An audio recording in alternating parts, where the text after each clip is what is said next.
gustong iapela o ireklamo po sa korte? Unang-una po, kaya ho namin ginagawa ito sapagkat nag-ugat po ang usapin na ito noong July 23, 2024 session ng City Council. Nagkaroon po sila ng session na hindi ipinapaalam sa aming grupo dito, kaya ho kinukonsidera namin itong secret session. At sa ilalim po ng aming internal rules, dapat kapag nagkakaroon ng session, dapat lahat ng miyembro ng City Council inaabisuhan. Pero ang ginawa po nila, noong July 23, bumabagyo, walang pasok, dineklara ng Malacanang, dineklara ng City of Manila, pero nagsagawa pa rin na sila ng sesyon na hindi po pinapaalam sa aming labing pito. While in recess. Okay po. How did you learn na may ganong session po? And ano daw ba, anong pake ng secret session na yun? Yun nga po, nagulat po kaming lahat sapagkat nakita po namin sa aming mga cellphone na nagkakaroon ng session, naka-live po. Kaya ako nagtanungan kami, na-inform ba kayo? Lahat to sumagot ng hindi. Sabi na, bakit ba na nagkaroon ng session? Unang-una, nung huling session natin, nagdeklara ng recess at mag-resume kami ng July 30. Pero July 23 pa lang, nakita namin sa live na nagkakaroon ng session. Kaya ako, yun ang aming pinoprotesta sa ginawa nila. Since when po naka-recess? Hanggang July 30 po. Ang aming huling session, July 9, at sa aming record, July 30, mag-resume. Sino pong nagpatawag nung session na yun? Kung yun po'y special session, dapat ang aming mayora. Pero malinaw na hindi naman special session, ni-resume lang nila, at syempre ang magpapatawag po niyan, we assume, yung presiding officer, yung vice mayor. Okay po. Ano po yung mga tinalakay? Yun nga, kung ang tinalakay po ay tungkol sa usaping bagyo nung araw na yon, baka pwede pa kami maniwala. Pero ang una pong nakalagay sa record, nasa minutes po yan, ang unang tinalakay, because of the political events happening right now, we move for the declaration of all the seats vacant. Ibig sabihin, pinapadeklarang bakante lahat ng mga komite ng konseho. Kaya lumalabas, parang merong color of politics dito. So hindi po urgent, hindi po agad-agad na dapat na nagkasagawa ng gano'n. Kaya ho, maling-mali po yung ginawa nila. Okay. Meron po kayong proof or parang ano kung sino yung mga umattend doon? Kasama ba si Mayor o session? Or hanggang kay Vice Mayor lang ba ang attendance? Dahil City Council po ito, hindi po kasama si Mayor dito. So ito po yung usapin ng mga miyembro ng legislative body ng City Council.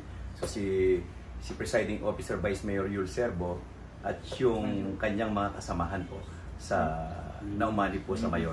Ilan po? Majority sila, ilan po sila? 20 po sila. 20. Total of how many councilors? 38 po.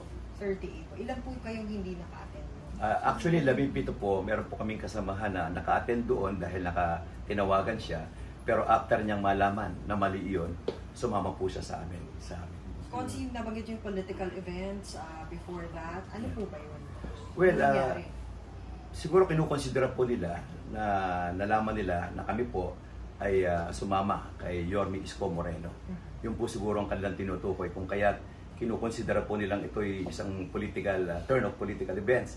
Kaya nais nilang ihiwalay na kami sa kanilang hanay sapagkat nabalitaan nilang kami sumama kay Yorme Isko Moreno. Okay po. Ano pong nangyari sa mga committee chairmanships na ngayon?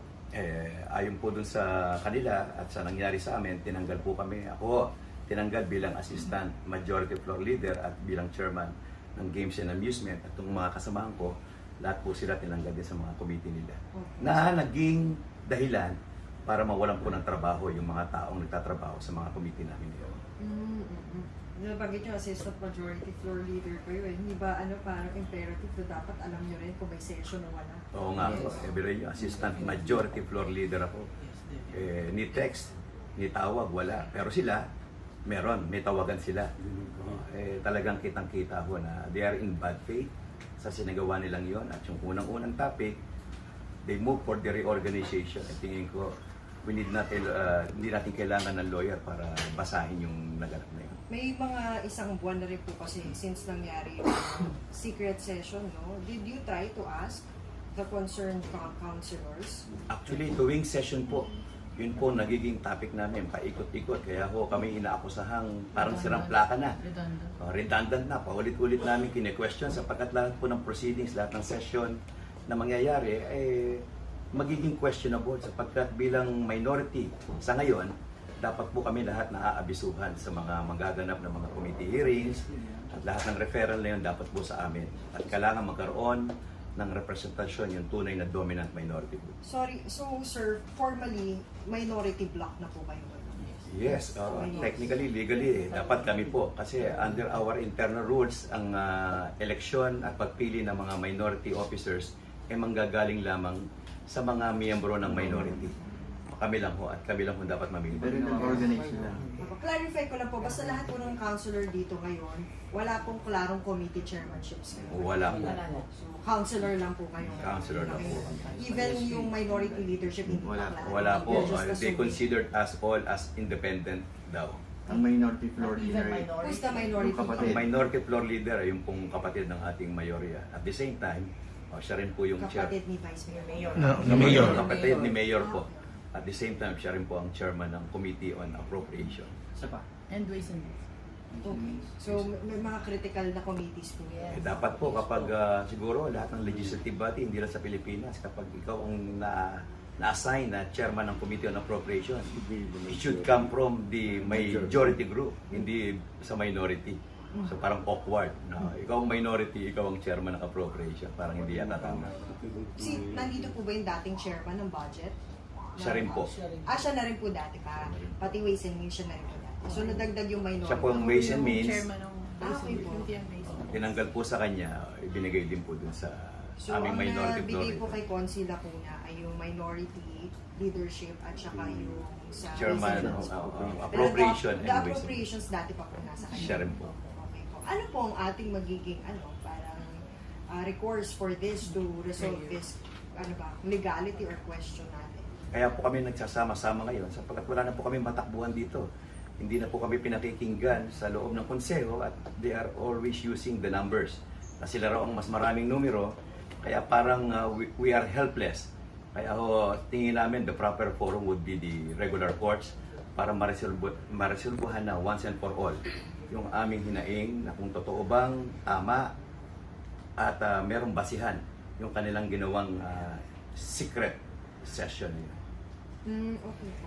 Paano po? Ano po yung kasong ipa-file natin? Ano yung gusto nating maging tugon ng korte? Ano ba yung gusto nating sagutin ng korte? Opo, gusto po sana namin na agaran magkaroon ng TRO o Temporary Restraining Order na sabihan na itigil muna ang sinasagawang sesyon until such time na maresolba, no? Kung tama ba o mali yung ginawa nilang session na yon. And we are praying for the nullification of that secret session based dun sa sinasabi naming illegal ito sapagkat walang due process at wala pong notice na natanggap itong aming grupo. Follow up lang po, itanong ko lang po. Sabi niyo kanina yung sa TRO you want na ipatigil yung session. What do you mean? As in yung regular session po natin, pwede po ba yun? Hindi po ba yun disservice sa mga Manileños? I-explain po ni Atty. Sir, name na lang po. Councilor J.B. Hizon po. Yes po. Kaya po kailangan ng TRO dito kasi po kada nagse-session po tayo, nagre-refer po tayo ng mga batas na tatalakayin ng lungsod at itong mga batas na to bababa po to sa committee.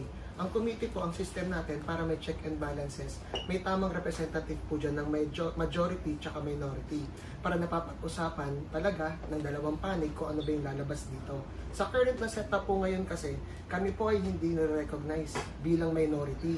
Kami po ay nare-recognize bilang independent. So kami po, hindi kami naiimbitahan sa ating mga committee hearing. So ang nangyayari po ngayon, ang nag-hearing lang po pagka committee hearing is yung majority which is sila and yung minority po na for all intents and purposes, sila rin po ang composition. So hindi po nangyayari ang tunay na checks and balances na sinigurado po sa atin ng ating konstitusyon. Kaya habang nagpapatuloy po ang session, hindi po nasisigurado na ang mga lumulusot po na ordinansa sa lungsod ng Maynila ay dumaan sa tamang proseso at balang araw baka masubject po ito to question dahil nga po sa mga anomalya na bumabalot po sa ating City Council. Kaya minamarapat po namin na siguro po mas maganda magkaroon po tayo ng TRO. Nang sa ganun po, hindi po ma-subject into question kung ano man pong mga ordinansa ang lumulusot po sa Konseho ng Nasod ng Manila. Naka-specify po ba dun sa petition natin how long yung TRO lang? Kasi hindi ba yung will it not put in limbo yung mismong ginagawa po ng council para sa mga Manileño? I understand naman yung kung sa kanya nanggagaling, pero meron bang time frame lang tayo or a certain period na hinihingi sa korte? Well, then that will be the prerogative po kung sino po yung judge na maghahawak. But we impressed in our petition kung gaano po ka-importante itong aming pong sinusumite sa kanila. At kailangan din po natin intindihin na dapat po lahat po ng ordinansa na lumulusot po sa lungsod ng Maynila ay dumaan po sa tamang proseso. Hindi rin naman po siguro maganda kung hinayaan po natin ito at yung mga ordinansa po na pinapasa ng lungsod ng Konseho ay parang nare-railroad po kumbaga. Kasi nga po, hindi nare-representa ng tama ang will po ng aming mga botante po, kasi lahat din naman po kami dito elected, so it follows that we also have the will of those people who voted for us, and it is a great disservice for them if their wills are not represented po in the City Council dahil hindi nga po kami binibigyan ng notice po. Ngayon po hindi po kami kabilang sa mga dapat pong imbitahan sa mga committee hearings, parating na po ang ating budget.